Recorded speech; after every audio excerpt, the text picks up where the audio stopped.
think it's good that people are challenged with their cultural and worldviews. There's a bigger world outside of the states, so how one person think of a system, whether that religious, philosophical, cultural, political, may not be the only way to view how things are done. From that point, I think watching anime, and of course good anime, would cause people to think deeper. And I always think experiencing other cultures is really formative for most people. I've lived in multiple countries and visited many countries before, and just seeing the lives of people and seeing that despite the differences, they are created in the image of God. They are people that are valuable. You can find ways to relate to people of different culture values. I think that's very important. Welcome everyone to another episode of Deep Talks. Today I'm really excited to have on Professor Dr. Kaz Hayashi, and we're just delighted to have Dr. Hayashi on the program today to talk a little bit, not just about theology and anime, but to help us understand a better way of engaging with cultural texts outside of Western culture, outside of American culture, and to think through that thoughtfully and to engage with that with a healthy theological engagement. So, Dr. Hayashi, thank you for being with us. Thanks for having me, Paul. One of the ways that Japanese culture seems to be having the strongest impact on American culture today is through the medium of anime. And I wanted to talk the rest of our time focusing on theology and anime. You know, when I was a teenager, Kaz, anime had a pretty niche following in the US. There were always mainstream shows, even going all the way back to as early as the 60s and 70s. You had, like Astro Boy and Speed Racer and Voltron in the 80s. And then in my heyday, of course, it was Dragon Ball Z and then Sailor Moon and Pokemon.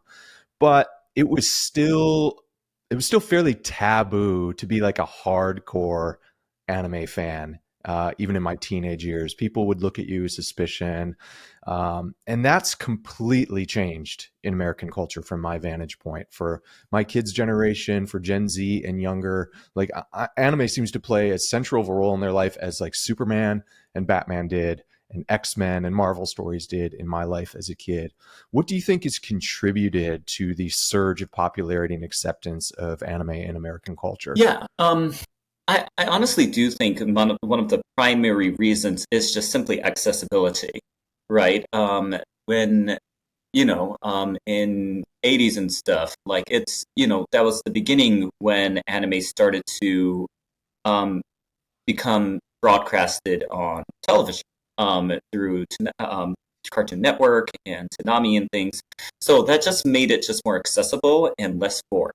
Right. And before that, like you said, it was a very niche group. To be an anime fan meant that you had to order something maybe even directly from Japan.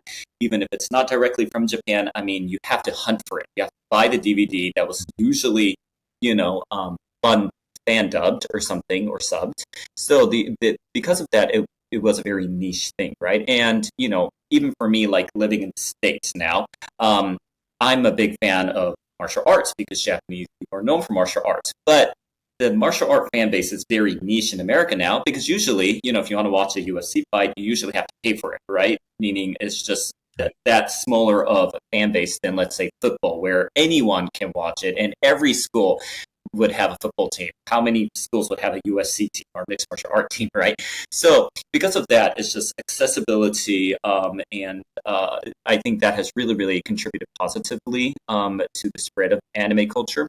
Other things is probably you start seeing it, more mainstream in other various ways. For example, when Miyazaki Hayao, the Studio Ghibli film Spirited Away, won the best, animated film, that was a big moment in the anime fan base, just because for the first time, this international association, right, the Academy Awards said this is the best, right? I mean, it's that time that it said, well, this is better than any, Disney film perhaps that even came out that year. So that really made it something that was like acceptable and acknowledged as beauty and something that has value by an international critical group. I also think that even in these days, there's a lot more exposure that are indirectly anime. For example, recently Netflix released the live action version of One Piece, which is one of the most popular and longest running anime in Japan.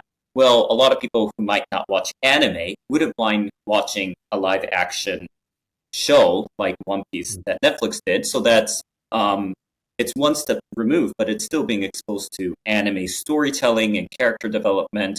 A really famous film, that Hollywood blockbuster, right? There are a lot of bad anime to live action in Hollywood, but one great one is Edge of Tomorrow, which it was starring Emily Blunt and Tom Cruise, and that was actually originally a manga, not quite an anime, but mangas are novels or graphic novels that becomes anime. So even there's this and I knew a lot of people that said I had no clue that was based on a Japanese manga. So here there's these indirect ways that people are being exposed to the world and culture of anime storytelling and art. Yeah.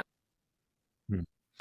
I wondered too how much the back, obviously you're right that the technology, the advent of streaming services has made distribution of this content much more accessible.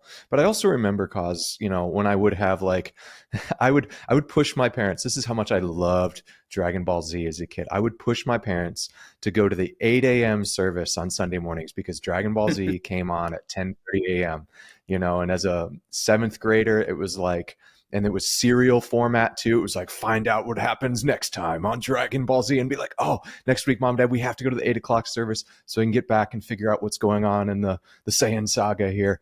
That was something. But I also noticed, like, when my parents were in the room, like watching it, my mom always just felt like, this is just strange. It was like she didn't feel that same way when I was watching like Batman the animated series or some traditionally American comic book story.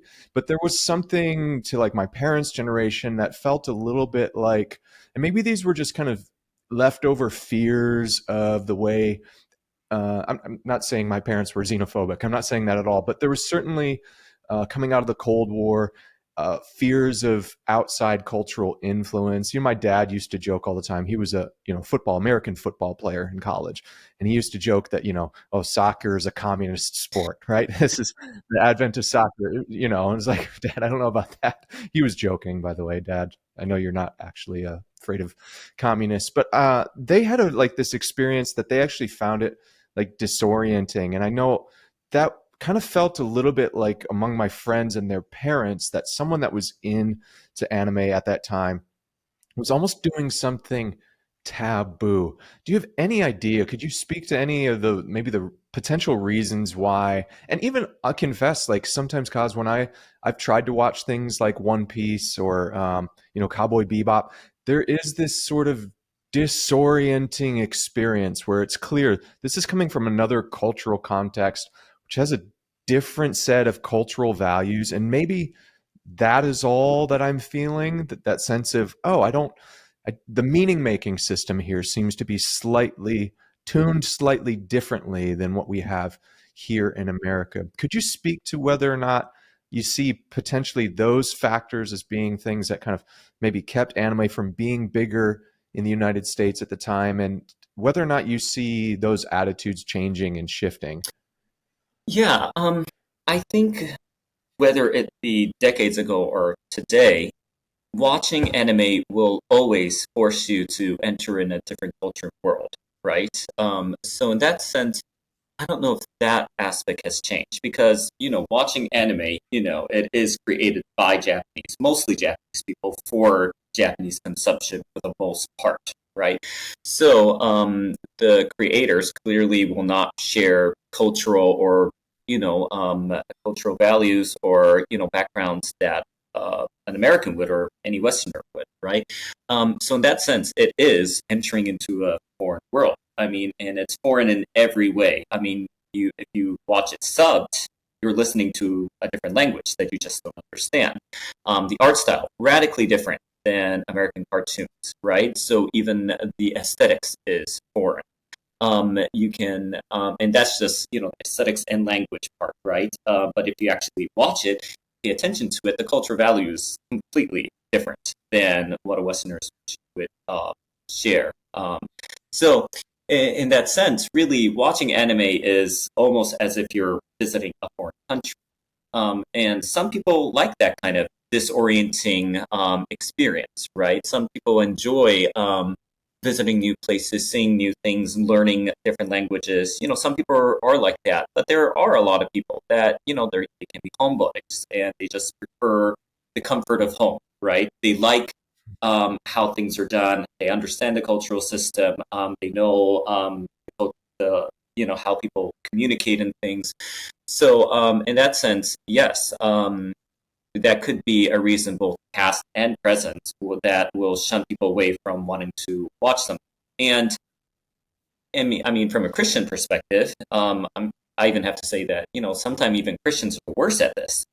Really, they feel like these are certain ways things should be done. These are certain ways we believe and think, and everything outside of that is of the devil, or so to say, right? And I just remember, I didn't know this, but when I moved to the States, I had friends that said, "Oh, my friends, said, Pokemon's from the devil."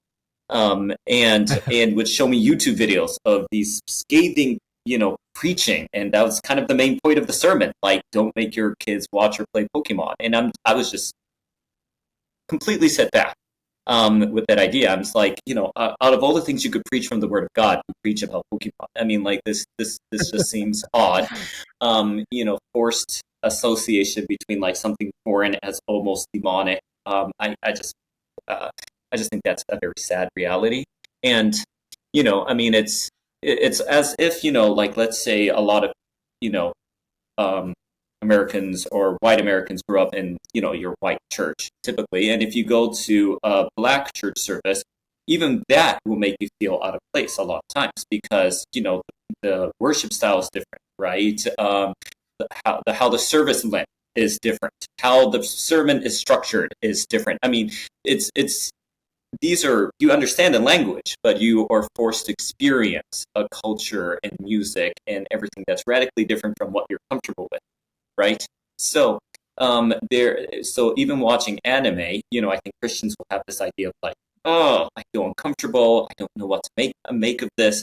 And sometimes the easy thing is, well, what I do and what I know is good, godly, correct, and everything else is incorrect. So there's sometimes an easy reductionist, maybe bifurcation that happens there. Like, Yeah, you mentioned the beauty of the aesthetic of anime, and I've wondered whether or not I'm going to throw this out there as a theory, as someone with a total novice when it comes to anime.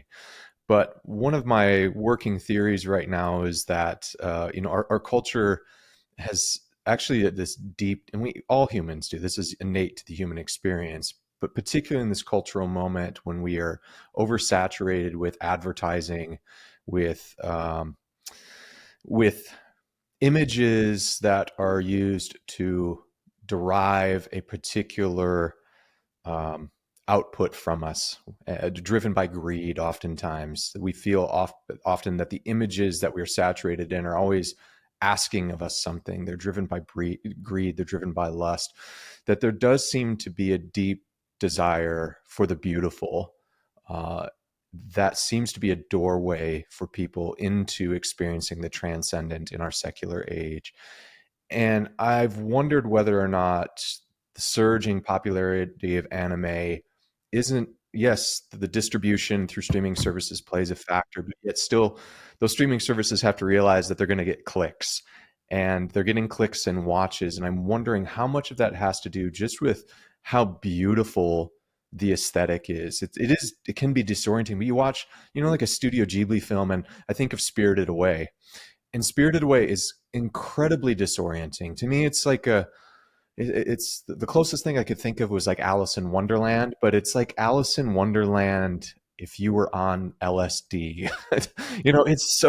It's such a disorienting experience, but there's something deeply beautiful about that film. The aesthetic experience of it, which seems to be the case throughout all of the Studio Ghibli films.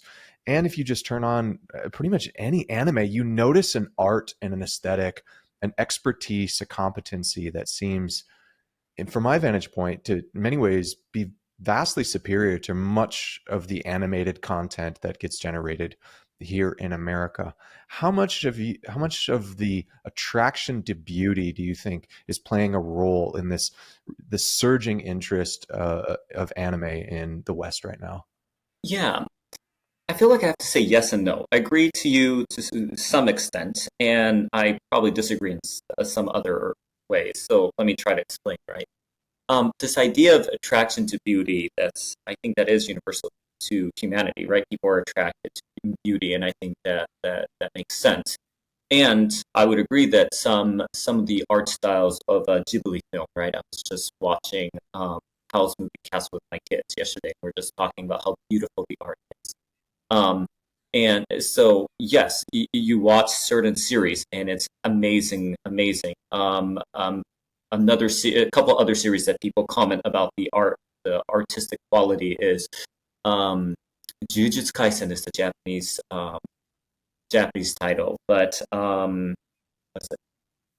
I don't know the English title. Sorry, I watch things in Japanese. But that's a very Okay. popular one.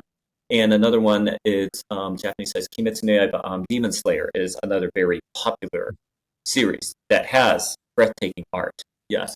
So does art play a role in how people view it and want to view it? 100%.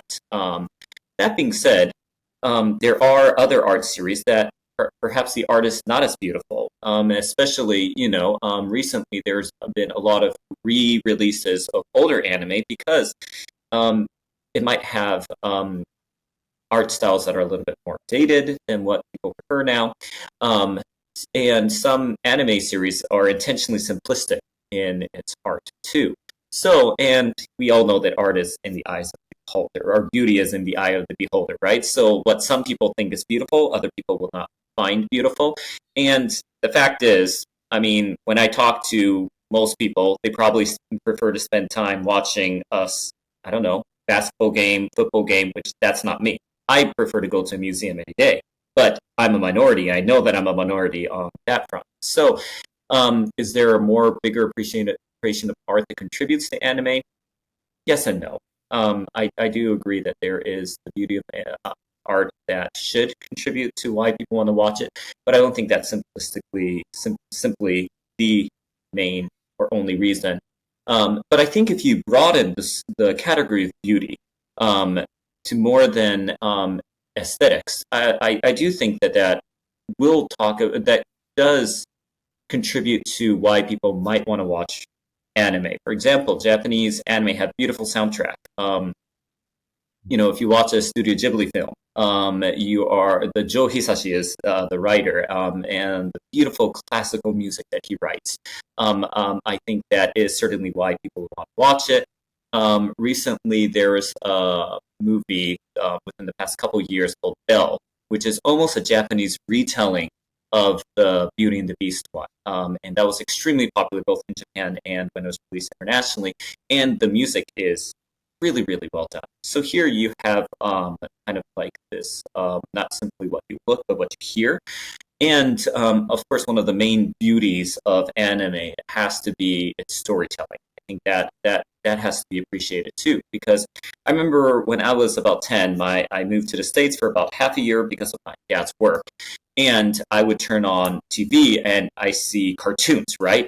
And I watch a cartoon, and of course, there's this thing of like, I didn't like the art as much. Um, they hardly have decent soundtracks. And then what really threw me off is that it was episodic, right? A story did not continue. And I'll watch it the next day. I'm like, this had nothing to do. There's no story development. There's no plot, right? Um, so that was, and that's completely different with anime. With anime, there are some episodic series, but for the most part, they're supposed to be a season, a multi-season, and actually many series goes on for years. So, in contrast to what you can build up with character development, plot with just maybe one episode, which would be 30 minutes, or even a movie, which can be 1 to 3 hours, having hundreds of hours to develop character and build up a story really, I think, contributes to why people would want to watch anime and keep watching anime just because of its compelling storytelling. You did a master's at TEDS, and one of my favorite professors over at TEDS is Kevin Van Hooser. I didn't have him, but I've read a lot of Van Hooser's stuff. And Kevin Van Hooser talks a lot about cultural texts and how cultural texts transmit theological claims and implied values on like what the good life looks like, what's true, what's good, what's beautiful. I'm, I'm wondering, as Americans, people that have been born, bred, raised in American culture, as they engage with anime, with given that only 1% of the Japanese population professes to be Christian, what level of engagement should someone expect with Christian theological ideas happening within the genre of anime? What other sorts of religious worldviews and philosophical worldviews might someone need to be familiar with in order to understand that cultural text on its own terms? I completely agree with Kevin Van Hooser. I actually, in the article I wrote about analyzing Yahweh in anime that's coming out, I think the next year or something, as a part of an edited book, I really engage with this idea of like cultural hermeneutic or exegesis, meaning, he kind of stands at this point of, in order to preach effectively or teach effectively, we should, of course, know how to study the biblical texts and you know and get draw out meaning from it in a right way. But also, it's equally important as a communicator to know your own audience, right? Or your own, what kind of things or people think, and what are their value systems. So exegeting or interpreting the culture is, I think, equally important. So in that sense, I think anime is a wonderful vehicle to do culture exegesis, specifically for a Japanese crowd. But the fact that so many, even Americans, are watching it now, and specifically this newer Gen Z generation is really, really a big consumer of anime. It is something good to notice and say that there is something that even our younger generations, American younger generation, is thirsting and being attracted to something about this, right? How much Christian theology should you expect? Basically nothing. That's simply the fact, just because it's not written by Christians for Christians, right?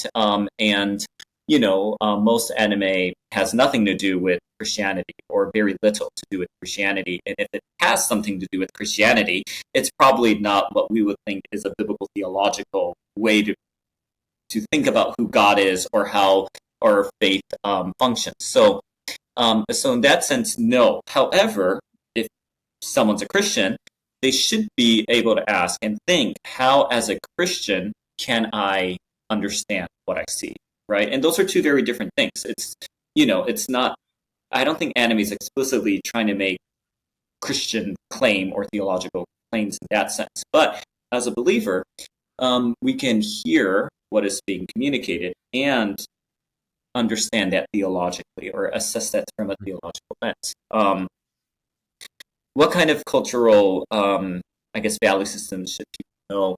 Well, of course, Japan traditionally really is, polytheistic, and plus kind of almost animistic religious culture, right? The two primary religions are Buddhist and Shinto, which are both polytheistic religions.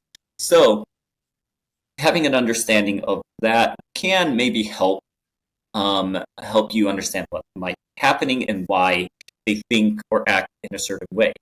And it's just good to know that, those are just, I don't think they're trying to convince its audience that this is how you should view the world. But it is simply showing, like, this is a worldview that people present, and especially for a Japanese context, this is kind of like just a given. Most people think or believe these things, right? Whether that be, maybe this idea of like rebirth, or this idea about,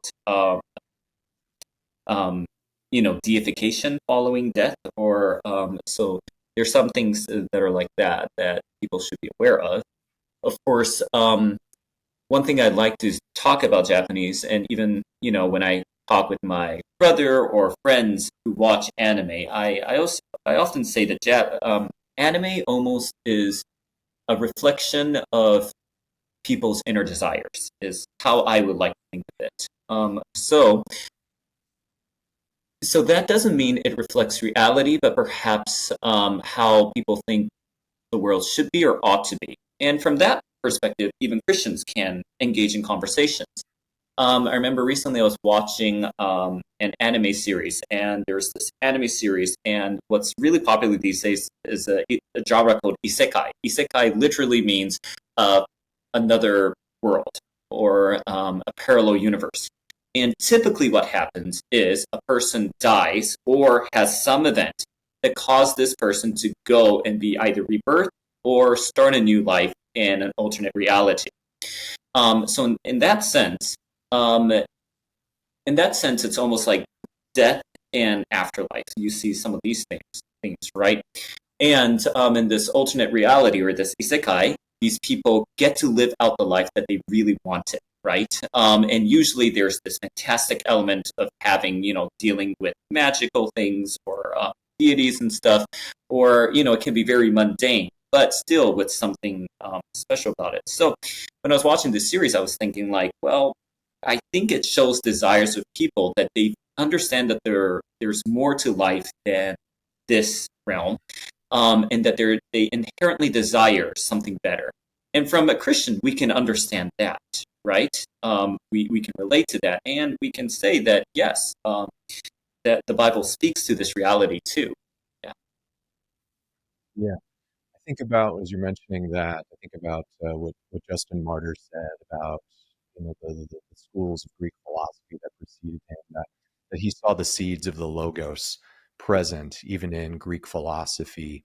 Where could one maybe expect? Are there particular series? I think of this question that came in from one of our Patreon members, Jean-Marc, and Jean-Marc asked, for someone interested in theology but no knowledge of anime, what would be a good anime to start with and for what reason? I think Jean-Marc is really thinking of, I really want to not just engage with this different set of cultural texts, but I'm really curious about where I might find like seeds of the logos, in particular anime.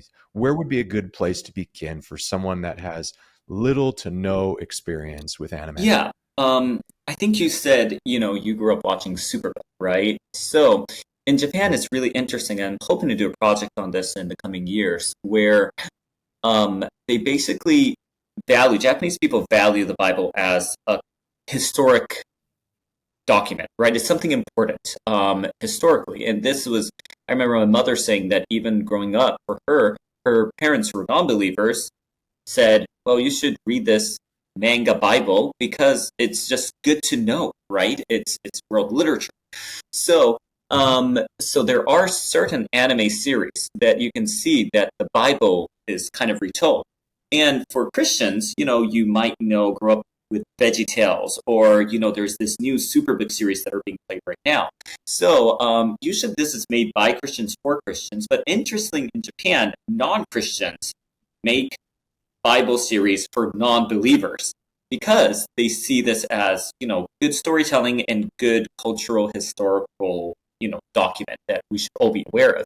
So one of the giants of Japanese anime, his name is Tezuka Osamu, and he's really kind of like this. The guy who started it all, right? He's a tremendously important figure in the history of anime production. And he actually was asked by the Vatican to produce a series on the anime, and so that series might be good to look at, and that with that, you watch it, and even as a believer, you can appreciate the storytelling, but you also will notice some differences, right? That it's not the Bible, so there's some retelling and additions and omissions that are happening that are perhaps reflective of how this person particularly understood what that Bible story meant.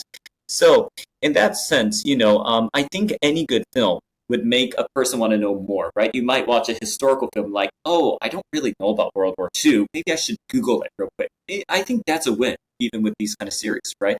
So maybe watching a series like that, Tezuko Sama's Bible series, is wonderful. That you get to keep asking, like, how much do I know this biblical text? Is this faithful? And how is this person interpreting it, understanding it, right? I think that's a good series that's interesting.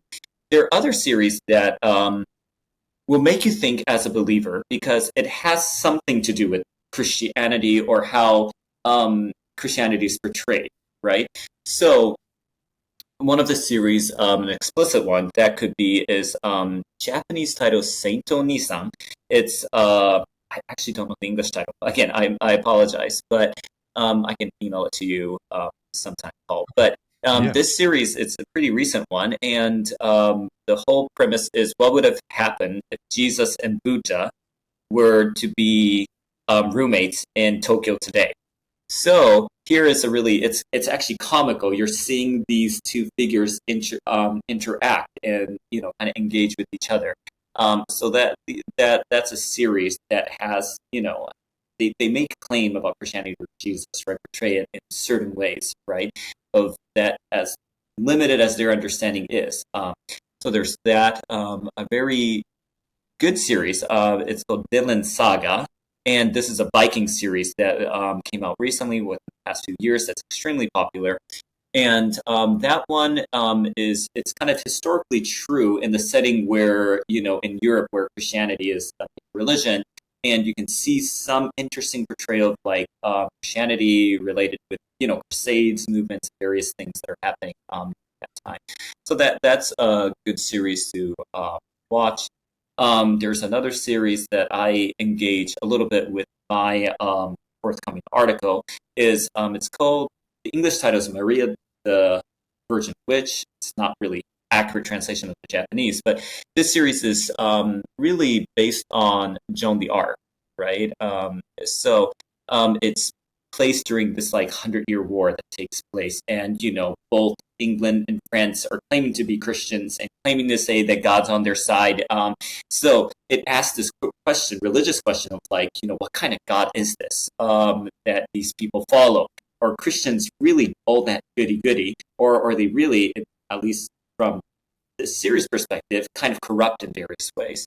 And if you watch, those are some good starters. But I always tell people who are interested in anime, it's like watching a movie, right? Some people like specific genres. Some people like sports movies. I have no interest in them, right? I love musicals. Some people think it's the worst thing, right? They just feel awkward hearing people sing all the time. Some people like action. Some people like, rom-com. And some people can watch kids movies. Some people hate kids movies. Some people, there are R-rated movies. There's a whole bunch of styles and genres and themes in movies. So is there with anime. With anime, there are anime specifically made for little kids, for teenagers, for adults. There's anime made for primarily a women audience, for a male audience. There's every theme that you can think about. I mean, one of my favorite anime has to do with board games. So, if that's my question is always like, what are you interested in, and what makes you, what are things that you want to watch, and finding a good one based on that would be a good way to go. So a couple ones that are good that are somewhat religious. Death Note is always a great introductory one that has to do with the basic plot line is a man picks up a book that has to do with the ability of a Grim Reaper that can cause death, right? So there's this moral question of like, is it right to kill those who are on death row, kind of thing. So it asks these poignant questions, and there are religious themes that are a lot of people point to there. And it's so popular that I believe that the Duffy brothers, who directed Stranger Things, is actually going to do a live action adaptation of that too. So if people don't like anime, you can wait until the live action film comes out, perhaps on Netflix one of these days. Another really popular one is Full Metal Alchemist Brotherhood, and this has to do with alchemy. And in that series, the bad guys are called the Seven Deadly Sins, right? So there's these kind of Christian themes that are coming up on that. There is a God figure in that series too, and the gate that he stands in front actually explicitly says Yahweh or El Shaddai and various biblical divine names that we're familiar with. So that's another interesting series that's very popular and a good entry anime for people. Yeah, you've mentioned some here that I've already gotten questions on, and I've been able to tell people I'm sorry I don't know anything about them. So now you've given me stuff to watch. Let's say, Kaz, you've got someone like me. Maybe they had some sort of introductory experience to, kind of the more mainstream stuff of the '90s, whether it's a Dragon Ball or Naruto or something like that. And you are trying to convince them, Paul, there's something here for you. You're going to sit them down and say, you need to watch this series as your starting point. And let's say, they have a general interest in the kind of comic book or sci-fi fantasy genre, whether that's Dune or Star Wars. I've done quite a few videos on that and those films and series in the past. What would you sit down with that person and put on the television and say, here, you need to watch this? Yeah, I generally like introducing people to Death Note. I think it's a gripping story, and has great moral, like, it makes you think about moral questions. Death Note is a good one. One of my favorite ones these days is actually called Tokyo Revengers. That one it's based on, basically Japanese gangster stories, but has a sci-fi, like, time leaping element to it. That's a great series that's more recent. Um, Doctor Stone is another series that's really, really phenomenal right now.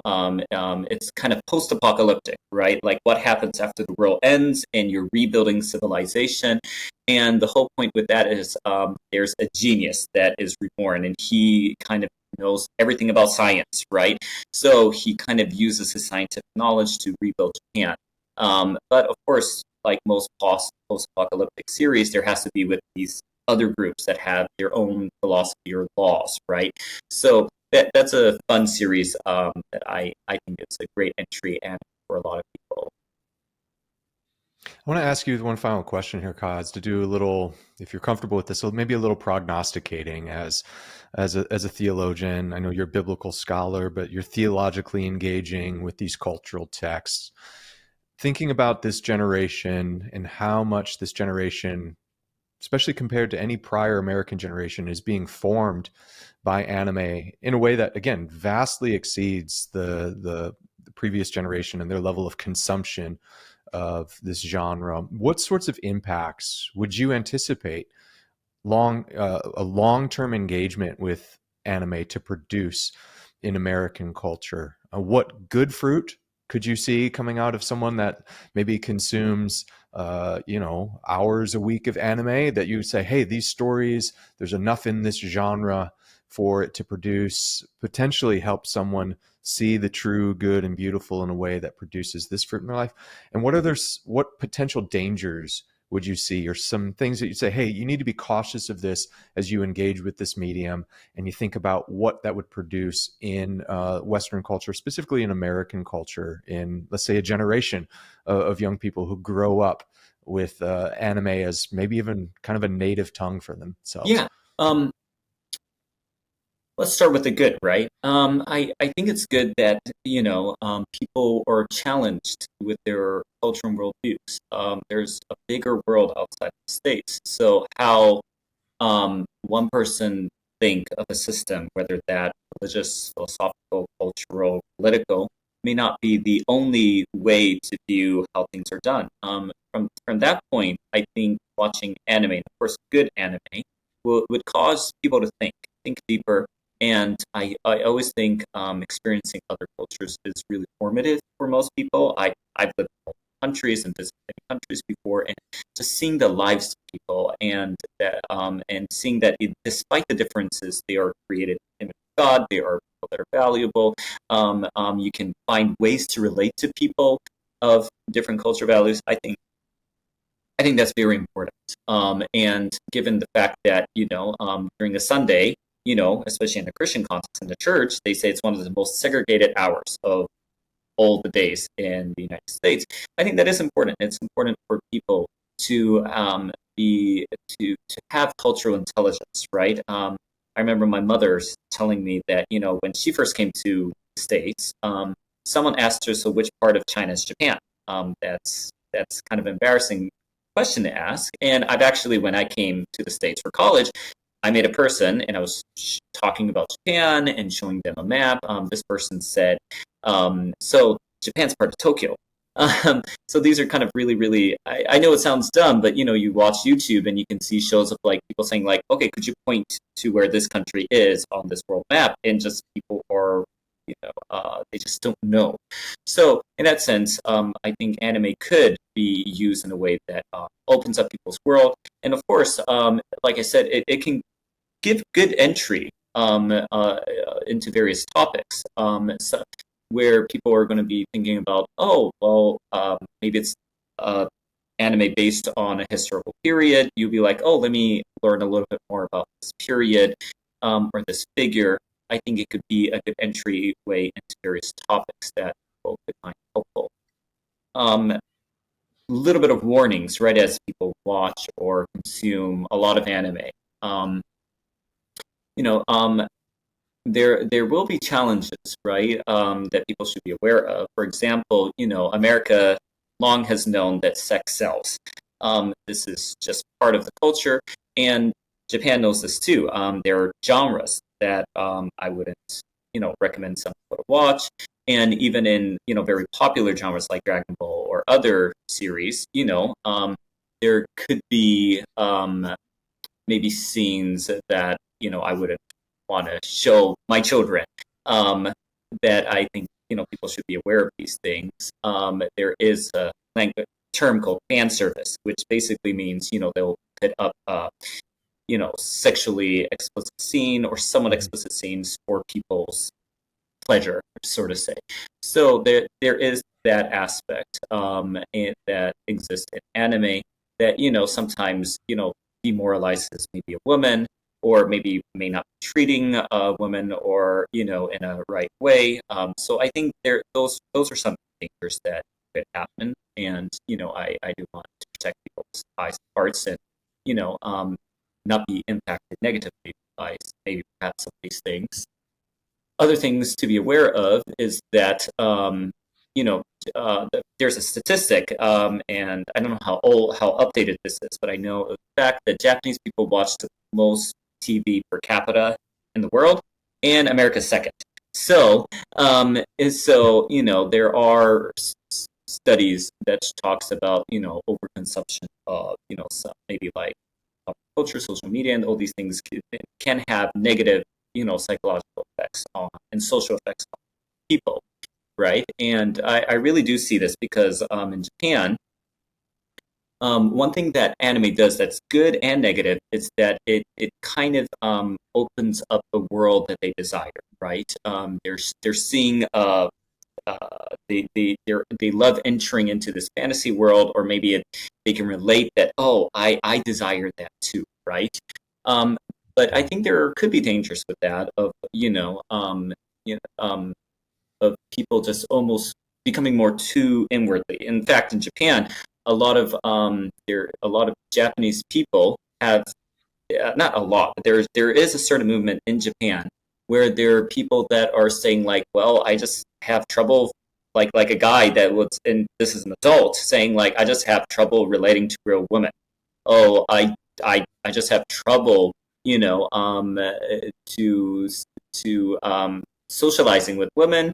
For me, it's just easier to, be a fan of this, anime character or something. Their an extreme case is a guy that tries to even marry anime characters, right? So this is, withdrawal from the world too much into this world could be harmful, but those are really extreme cases, but nevertheless it exists. And as the world becomes, we're only developing more in these cyber spaces and stuff that I do think are you know things that must be cautioned with overconsumption of certain, even something like this, like that's aesthetically beautiful and can have a lot of good effects. Yeah, it also seems like cause that probably overlaps with maybe the people that feel an innate attraction to the genre, similar to maybe when you go to Comic Con. Oftentimes, the people that are attracted to that are very high in openness.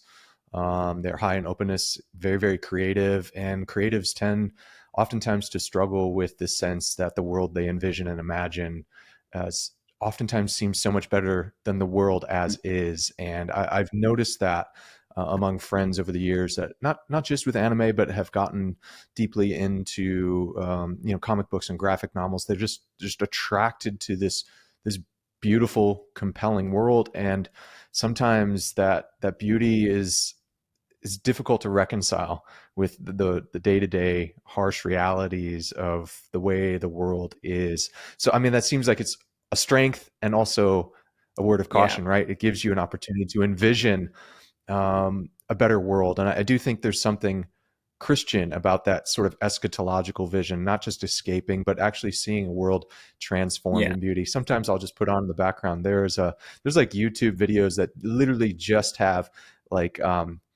nature scenes from Studio Ghibli films that you can they just put them on loop Mhm. over and over with with just sounds from the films as well.